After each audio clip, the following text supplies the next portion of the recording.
Happy evening, a very good evening. I hope and I believe all of you are doing well. A quick nod whether the audio visual is all good.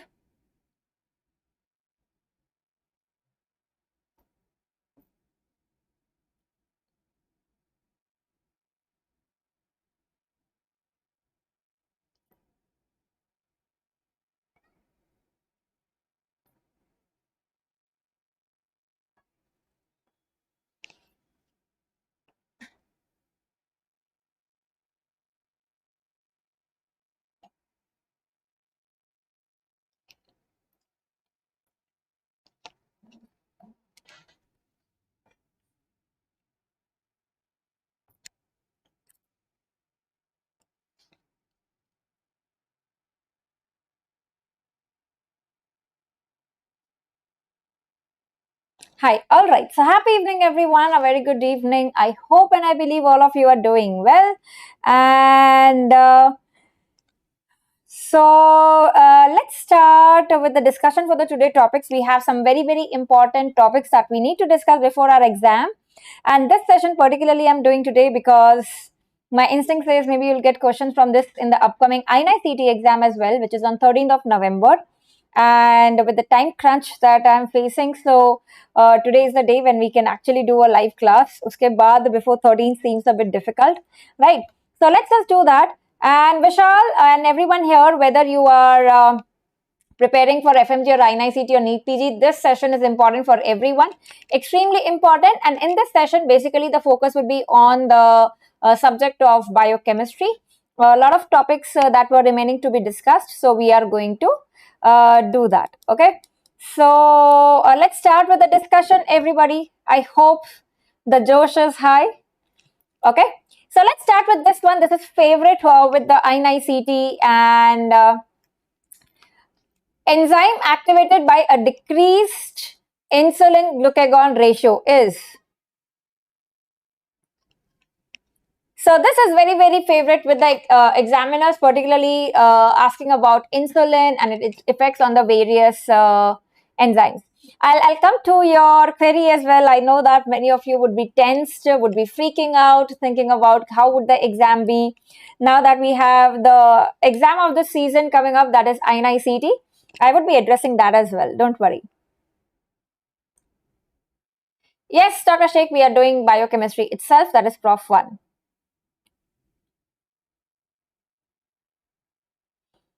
Okay, great. I can see almost all of you answering it correctly. It is glucose 6-phosphatase, right? So knowing about the insulin activates which enzyme, it inhibits which enzyme is very important. Okay. All right. So Nagasai, these are the topics which we were supposed to cover. We have not covered those. And apart from that, we are planning a third day session basically for the remaining topics on 18th of November. You will get an update soon, right, to complete the remaining topics. Okay. So enzyme activated by a decreased insulin glucagon ratio is, always remember few points about insulin that are important. Point number 1, insulin is an anabolic hormone or is it a catabolic hormone? Insulin is anabolic or catabolic? Remember, insulin is an anabolic hormone, right? Insulin is an anabolic hormone because basically we know that insulin levels increase after meals. That means in the fed state, insulin level increases. Fed state basically means the anabolic state. So all the anabolic cycles is what it is going to promote. So basically insulin will stimulate glycogenesis, right? That is formation of glycogen. The glucose stores in the body, that is glycogen, right? It will stimulate that. Glycogenesis would be stimulated. Insulin will rather inhibit the starvation state. Whenever there's starvation, there's fasting. So basically we have glycogenolysis, we have gluconeogenesis. So insulin will basically inhibit all of that. Now let's have a look at the enzymes that are given in the options here. Glucokinase is basically glucose to glucose 6-phosphate. That is glycolysis wala enzyme. Phosphofructokinase is the rate limiting enzyme of glycolysis. Whereas glucose 6-phosphatase required, deficiency of glucose 6-phosphatase basically is von Gerke's. So glycogenolysis or even in gluconeogenesis, this is a common enzyme. So this is basically catabolic state, that is starvation or fasting state. Hexokinase again in glycolysis. Glycolysis is basically in the fed state. So remember that out of all the options, it is C which is going in the other direction. 1, 2, 3 are glycolysis. C is basically in the opposite direction. So that is why the answer is C. Use this cheat code in the exam. When 3 options are going in one direction, the fourth one which is going in the opposite direction, which is contradictory, generally that is the answer, right? So remember that the answer here is glucose 6-phosphatase. Okay, answer here is glucose 6-phosphatase. So what do we need to know here? Basically, which enzymes are activated by high insulin, which are deactivated by high insulin, or which enzyme is active in which page number? It's basically biochemistry wala topic. Okay, phosphorylated, dephosphorylated. That's basically 44. Okay, that's 44. Okay. All right. So basically, remembering that dephosphorylated state and phosphorylated state, which enzymes are active. So here the easy trick to remember is insulin V state promotes in the fed state. And when I read fed in the ulta direction, that basically is def. So that is dephosphorylated. Okay, that's basically dephosphorylated. So remember that the enzymes which are active in dephosphorylated state basically are the ones which are stimulated by insulin. Let's have a look at the cycles. Phosphofructokinase is the enzyme of glycolysis. Pyruvate dehydrogenase is the enzyme of the link reaction or the chain reaction, basically connecting glycolysis to the TCA cycle. So in the same pathway like glycolysis, glycogen synthase is anabolic. We are building up glycogen synthase. Acetyl-CoA carboxylase, I'll come to that. Acetyl-CoA carboxylase is the rate limiting enzyme of, right? Please watch this session. It's not necessary to have the book. All right. Acetyl-CoA carboxylase is the rate limiting enzyme of fatty acid synthesis. Okay, fatty acid synthesis. HMG-CoA reductase, right? Statins drugs act on this. This is the rate limiting enzyme of cholesterol synthesis. Okay, it is the rate limiting enzyme of cholesterol synthesis. So basically you see that all of these is the anabolic state which is promoted by high insulin. Remember that these are the enzymes which are active in dephosphorylated state. Now let's have a look at the other side of the table. Fructose 2,6-bisphosphatase, PEP carboxykinase, pyruvate carboxylase. All of these are gluconeogenesis, so catabolic. Glycogen phosphorylase, breaking down glycogen, again catabolic. Very, very important. I'll come to this topic in detail as well. Hormone sensitive lipase, and here with high insulin, it should be lipoprotein lipase. Favorite question with AIIMS inicet exam. Insulin promotes lipoprotein lipase, it inhibits hormone sensitive lipase. We will see that as well. Right. So I hope everybody is clear with this concept. Basically that in the fed state, it is dephosphorylated enzymes. Whatever enzymes are active in the fed state, that is basically the anabolic state, these are the ones which are stimulated by high insulin. Okay, these are the ones which are stimulated by high insulin. Clear with everyone? No, Vijay Shekhar, you can skip this. We'll be doing it in the class as well. Okay? So everybody's clear with this concept? So tell me that the enzyme glycogen phosphorylase, if I ask you, this is a favorite question. Glycogen phosphorylase is active in dephosphorylated state or phosphorylated state? Glycogen phosphorylase is active in dephosphorylated state or phosphorylated state?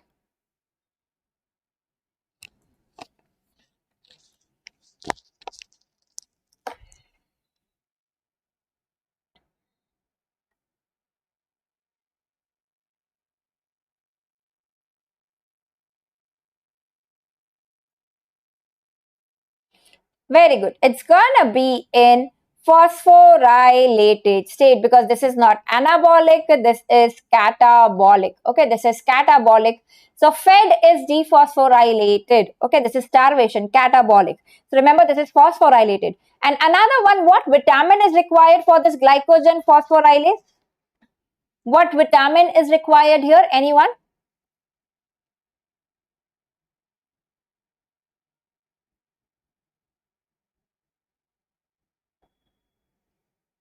What vitamin is required for glycogen phosphorylase?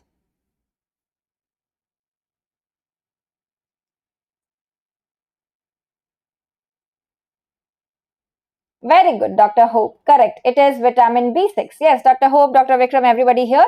It is vitamin B6. This is another important question. Okay, remember it is vitamin B6 which is required. Very, very important. Okay. Now, going to the next one, like we said, we'll discuss this. This is extremely important. Hormone sensitive lipase versus lipoprotein lipase. So, what is activated in which state? What is the difference in the enzymes? Basically, remember, lipoprotein lipase is the enzyme which builds up the stores in the body. How? So, this lipoprotein lipase is present in the plasma, in the capillaries, right? So, this is an example of functional enzyme. Remember that. What are functional enzymes? Enzymes which are present in the blood, like active state is present in the blood itself. Like you have in MI, FMG students, important, repeated recently.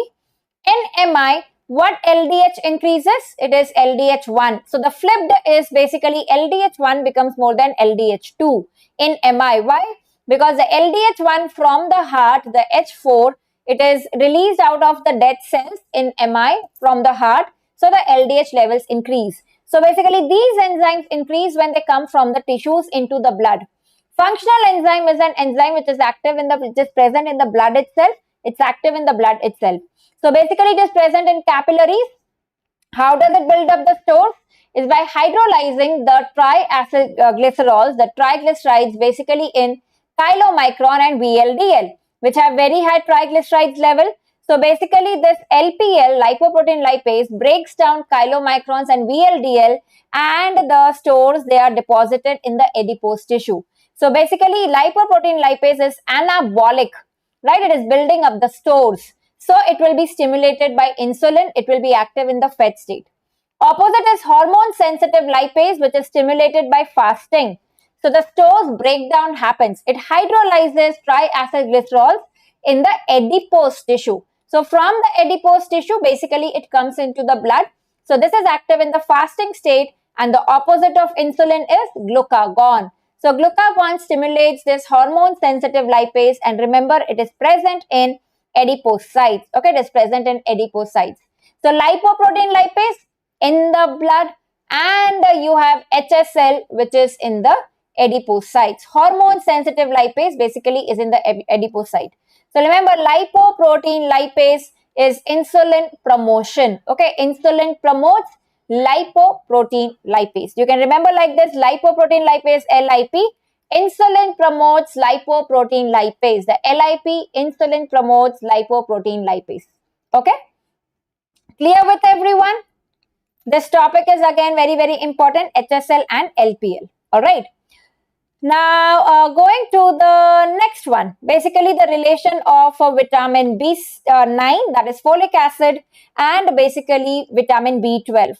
Absolutely important, asked in almost all the exams, FMG, NEET PG, inicet, vitamin B9 and vitamin B12, that is folic acid and methyl cobalamine. Okay, and methyl cobalamine. So remember that suppose in a patient of vitamin B12, okay, in a patient of vitamin B12 deficiency, if you give just folic acid supplementations, is it good or is it bad? A patient has vitamin B12 deficiency. Remember again, what are the symptoms of vitamin B12 deficiency? Very, very important. It affects the dorsal columns in the spinal cord. Dorsal columns carry vibration, proprioception, fine touch. So these sensations will be affected with vitamin B12 deficiency. And if you give folic acid supplementation, the anemia part can be corrected, but the neurologic deficits because of vitamin B12 will not be corrected. Okay, so remember the neurologic symptoms basically will be worsening. Topics being discussed will be repeated on third day offline session, November 18, at the last if time permits. Otherwise, not. Okay, it will again depend on the whether the time permits that. Okay, right. So remember that vitamin B12 deficiency causes subacute combined degeneration of the cord, SACD, which affects the dorsal columns. What else is affected?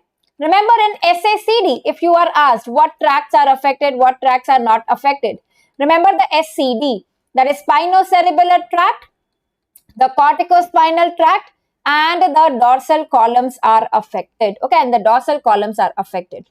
So now what happens is, what is the important clue to identify whether it's folate deficiency or it is B12 deficiency? Remember, folic acid is present in foliate vegetables. Foliate matlab leafy vegetables. Vitamin B12 is present in non-veg food, non-vegetarian food, right? So, if they want to tell you about folic acid deficiency, generally the history is given that the person has a lots of junk food. That means no fruits, no leafy vegetables.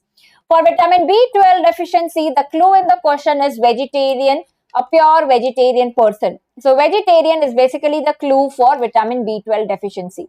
Both of these can cause megaloblastic anemia, right? Both folic acid and both vitamin B12, both of them cause megaloblastic anemia because they are required for DNA synthesis. Okay, both of them cause megaloblastic anemia.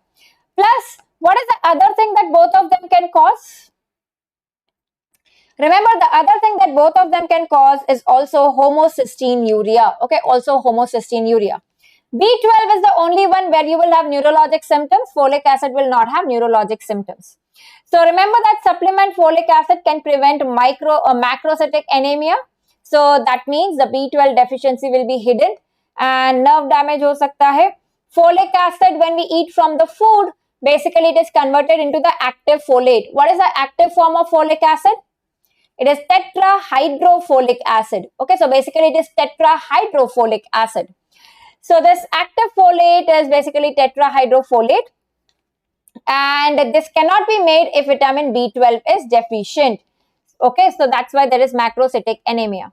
Now, what is the relation of homocysteine and methionine? Basically, why do they cause homocysteinuria? Because if the question is what amino acid forms homocysteine, remember it is methionine. So methionine forms homocysteine, homocysteine forms cysteine. Okay, and you can either convert this homocysteine to cysteine or homocysteine to methionine. So basically remember that what are the two pathways by homocysteine can be shunted? One is homocysteine forming cysteine, one is homocysteine forming methionine. So basically this is a reversible reaction. This one where the methionine is formed, what vitamin is required for forming methionine from homocysteine? What vitamin is required for forming methionine from homocysteine? Remember methionine, methyl cobalamin, so B12, B12 के साथ उसका sibling vitamin, that is B9.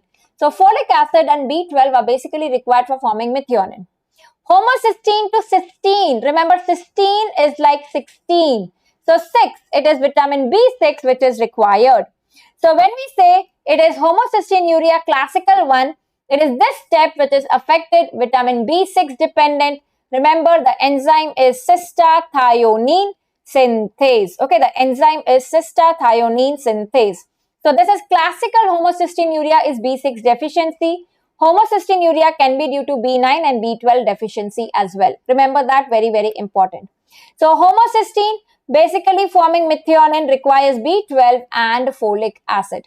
Okay? And what are the symptoms of homocysteinuria? Basically, it is pro-atherosclerotic. So there's a premature atherosclerosis which can lead to MI, which can lead to stroke. All of those would be there. Okay? So folate and vitamin B12 are needed to convert homocysteine to methionine. When they are deficient, homocysteine levels will increase. All right, clear with everyone? All right. So that was about B12 and the folate. And remember the test that we do for their deficiencies. What test do we do for folic acid deficiency? Remember F for F, we have the FIGLU test, EFGH. Remember the FIGLU test or the histidine load test. What is histidine load test done for? Folic acid.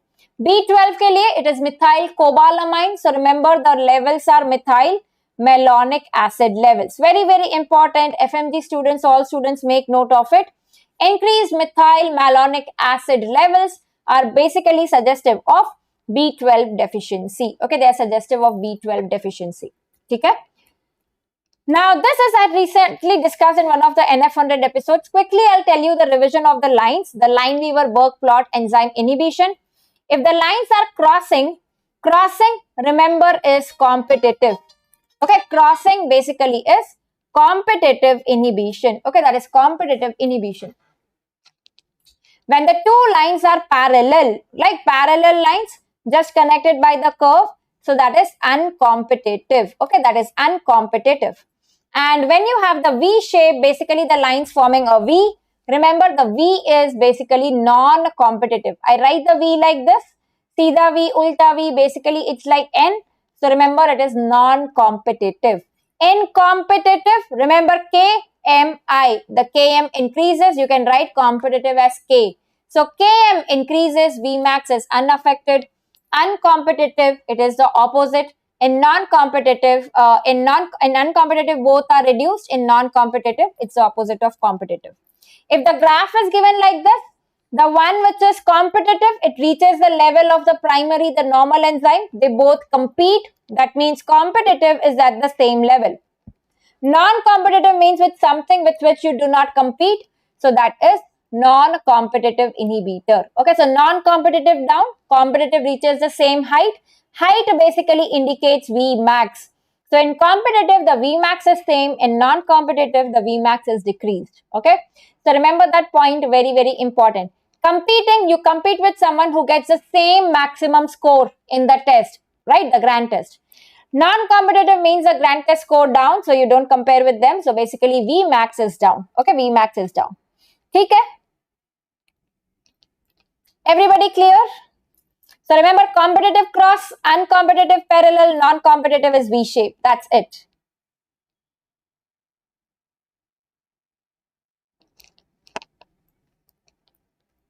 Okay, let's go to the next one, amino acid disorders. Right, Rekha? It's the time is not decided. It's not time bound. It is more so topics bound. Okay?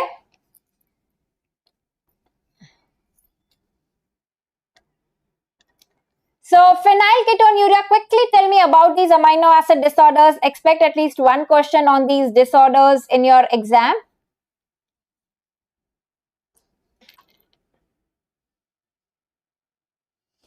Yes, Soumya, this will be available for later watching as well. Don't worry. It will be available at least till your INICET exam. It would be there.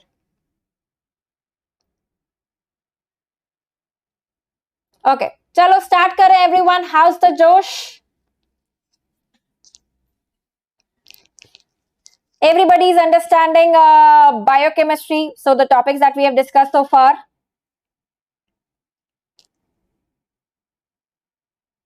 Right. What is the enzyme deficient here? The enzyme deficient is phenylalanine hydroxylase. Okay, remember phenylketonuria, phenylalanine hydroxylase. Okay, and then what is the urine order? Amazing. I can hear a loud hi, right? Like I hear in my classes. Great. What is the urine order? I'll come to urine order later on. चलो पहले enzyme देख लेते हैं. Alkaptonuria. Okay, alkaptonuria. Basically, it is homogentisate oxidase. And for everybody or anybody who feels that if this is going a bit fast or this is going a slow, whatever you feel, you can always change the speed of watching even later on. When you are revising this session, which you have to do without fail before the exam, you can watch it at a faster speed as well. Homogentisate oxidase. MSUD, maple syrup. Remember, it's like a maple tree which has a lot of branches. So remember, maple syrup urine disease is basically branch chain amino acid wala. So BCKD, the branch chain keto acid dehydrogenase is defective. Albinism basically is melanin is defective, and melanin is formed from tyrosine.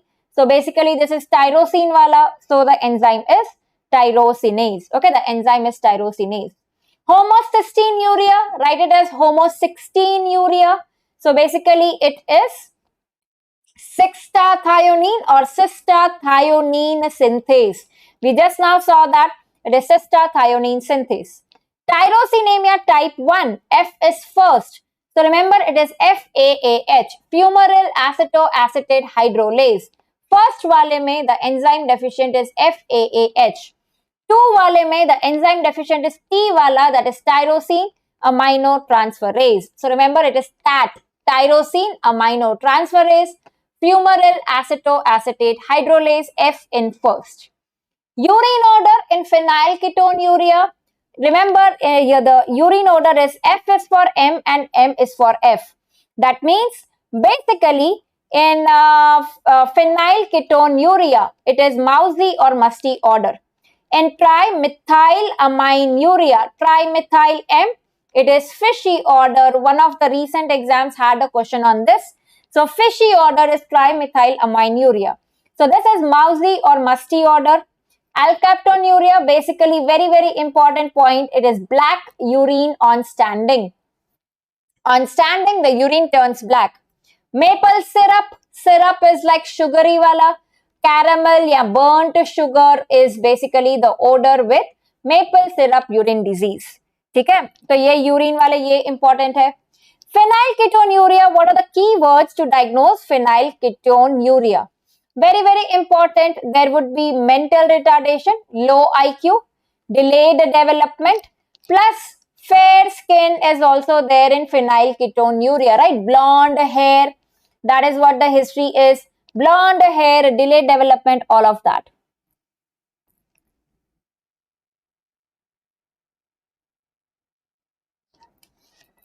Okay. Yes, Ananja, that's what we are doing, and I'm expecting questions from this in your upcoming exam as well. Alkaptonuria is basically homogentisate oxidase. Which amino acid pathway it is? It is tyrosine metabolism. Okay, basically this is tyrosine metabolism, black urine on standing.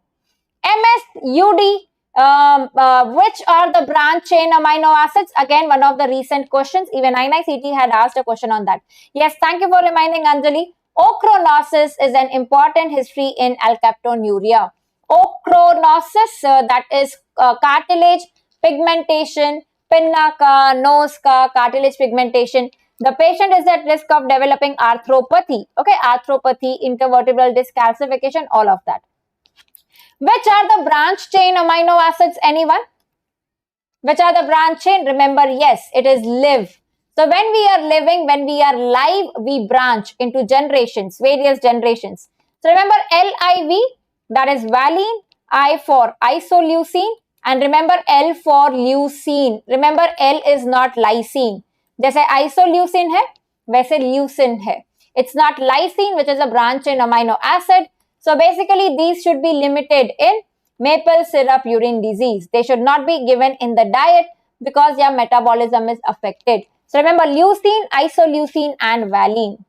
Next we have albinism. What is the chromosome number for albinism? We had discussed this. Fair daughter, it is chromosome number 15. Family at 15, it is autosomal recessive. Okay, autosomal recessive. Next one, homocystinuria type 1 classical. Basically, classical wala is vitamin B6 deficiency. It can be B9 or B12 deficiency as well. What are the important points? Homocystinuria is also like Marfan, tall patient with lens subluxation. But what is the difference in the subluxation in Marfan versus homocystinuria? Marfan versus homocystinuria. What is the difference in the lens subluxation? Remember, Marfan, fan is present up and we say fan out. Everybody fan out. This is up and out. This is opposite, down and in. So, homocystinuria down and in, that means it is inferomedial. It is inferomedial, inferonasal subluxation.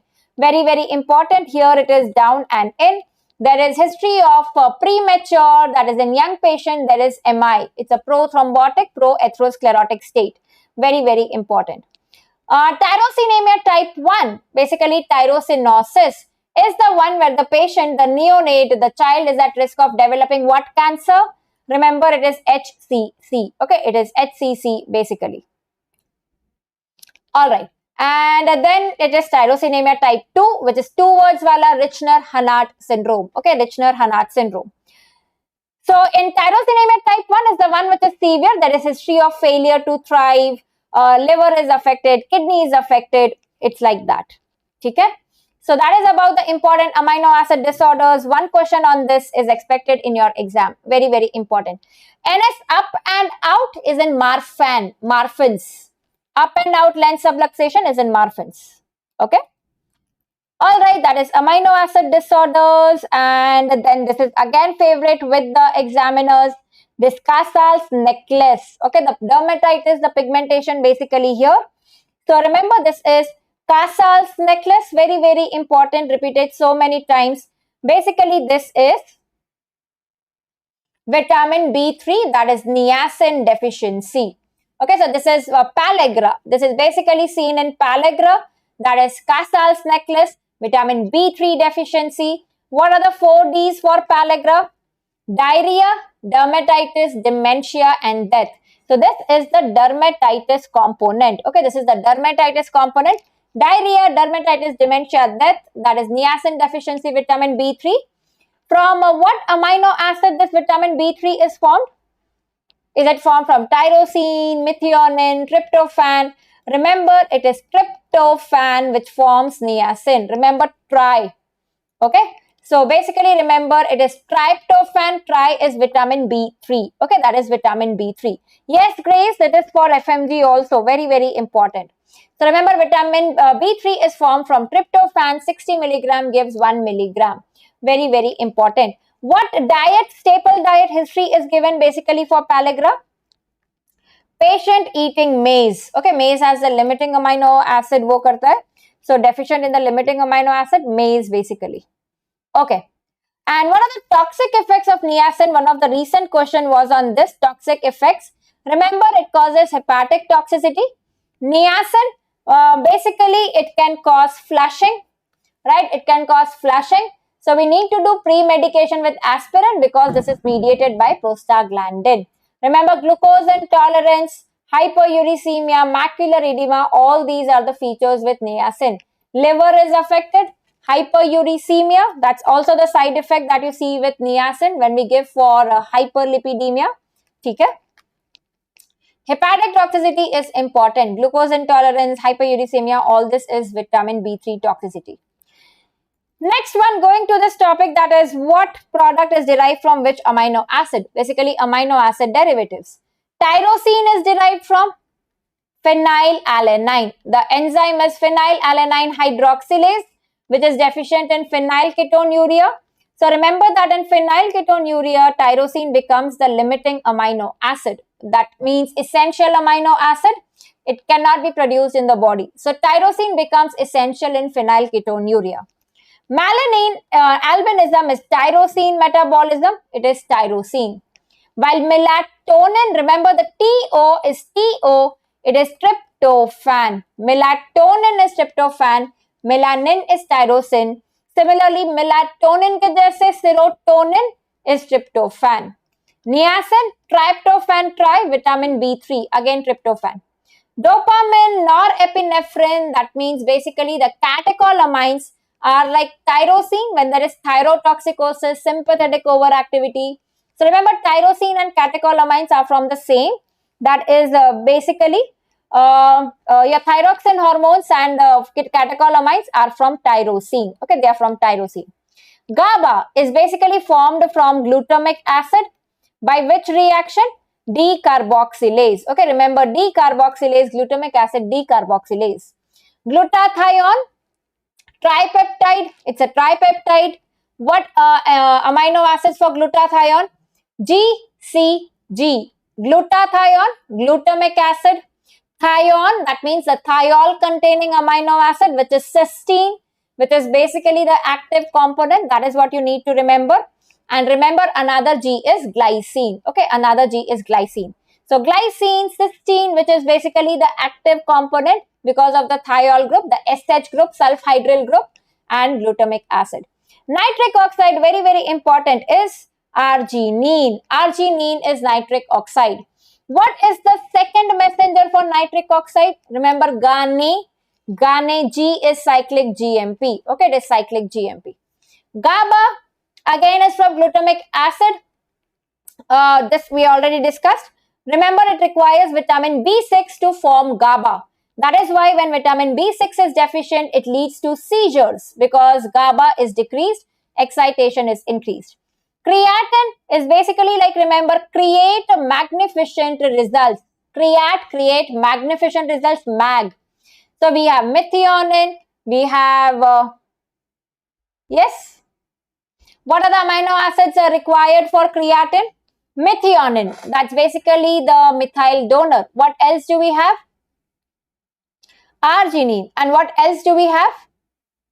Glycine. Okay, and it is glycine which is required. Glycine. Okay. Homocysteine. Homocysteine is derived from which amino acid? It is derived from methionine. And homocysteine is forming cysteine. Okay. Purine, pyrimidine. Remember, purine is basically 2 rings. Purines is 2 rings. It requires more amino acids when there is egg puree. Purines are basically egg, A and G. Imagine someone is having egg puree and giving a gag. He gets a gag reflex.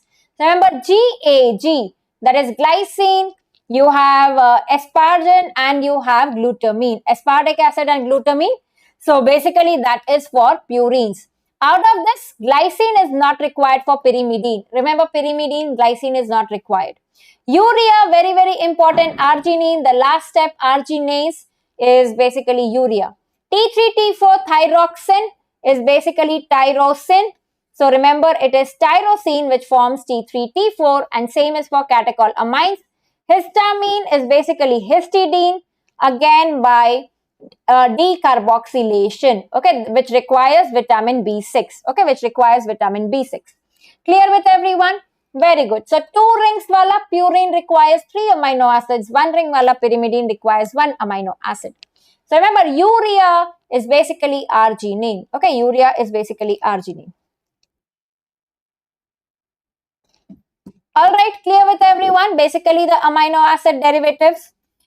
Let's quickly revise this very, very important topic, that is ETC, the electron transport chain inhibitors. Okay, let's quickly revise this electron transport chain inhibitors.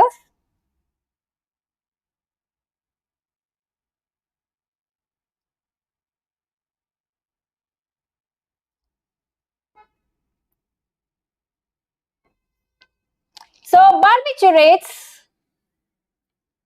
Amonimala, Ganewala is basically, Gane is the mnemonic for the substances which require cyclic GMP. Okay, a cyclic GMP. Great, Dipti. I'm glad to see you here. So, old attendee and now a radio resistant. Super happy. So, cyclic GMP is basically, remember the ANP or the ANF, atrial natriuretic peptide, and nitric oxide, they require cyclic GMP. That is what the trick is. Okay? So, barbiturates, that is phenobarbital, rotenone is, remember, complex 1 inhibitor.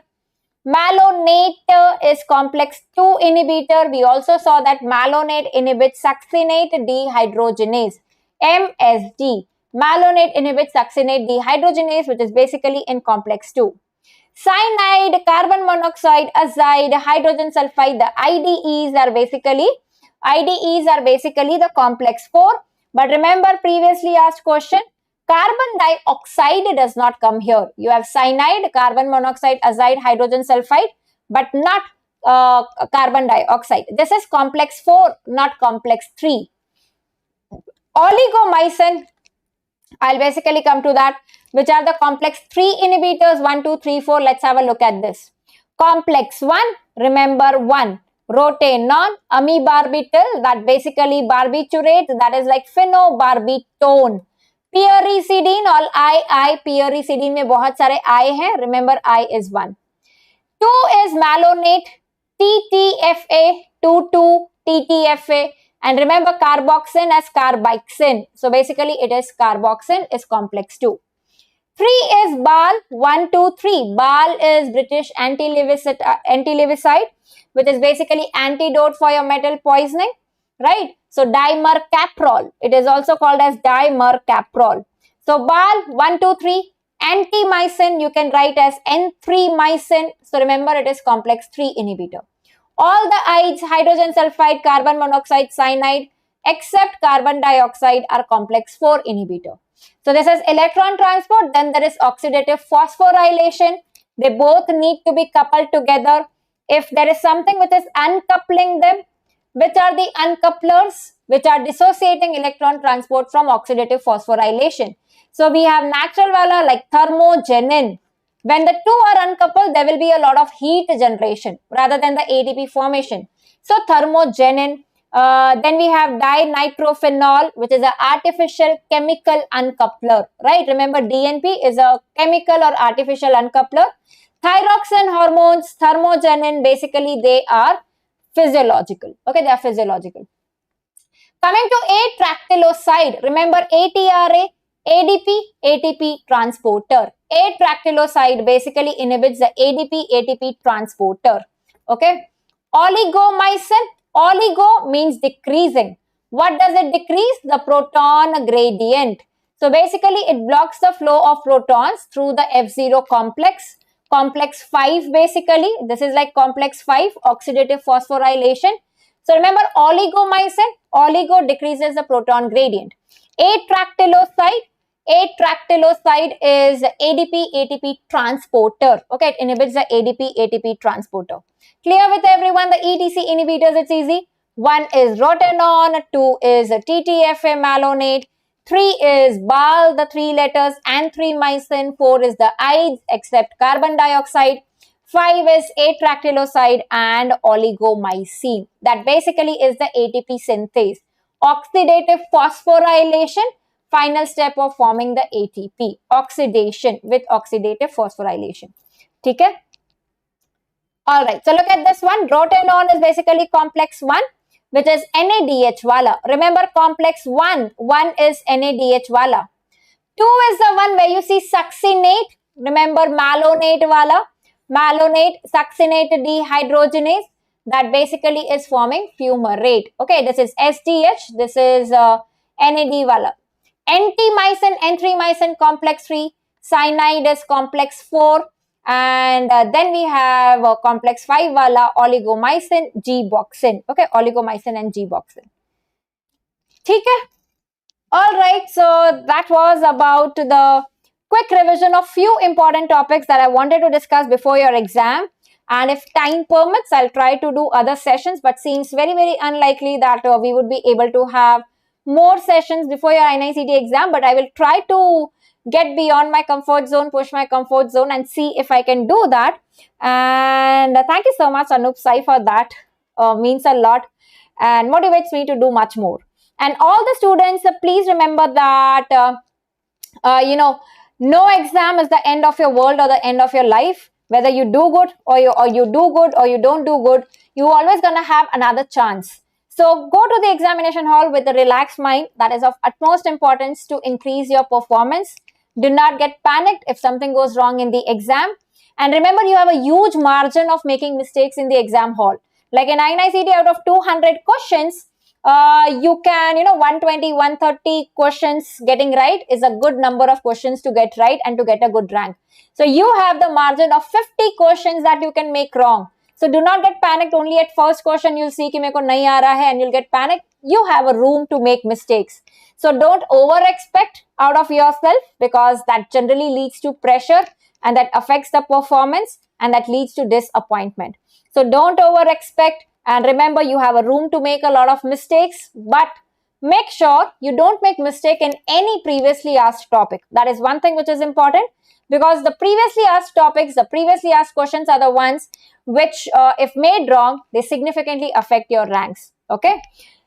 So that was about the today's session, guys. If there's anything else coming up, please stay connected on the Telegram group. I keep you posted there. The Telegram group is Dr. Nikita's Radsynapse. And I think we have done some 6-7 topics, right? How many topics we have done? 1, 2, 3, 4, 5, 6, 7, 8. Oh, that's great. So that's basically 8 topics that we have done in this 1 hour.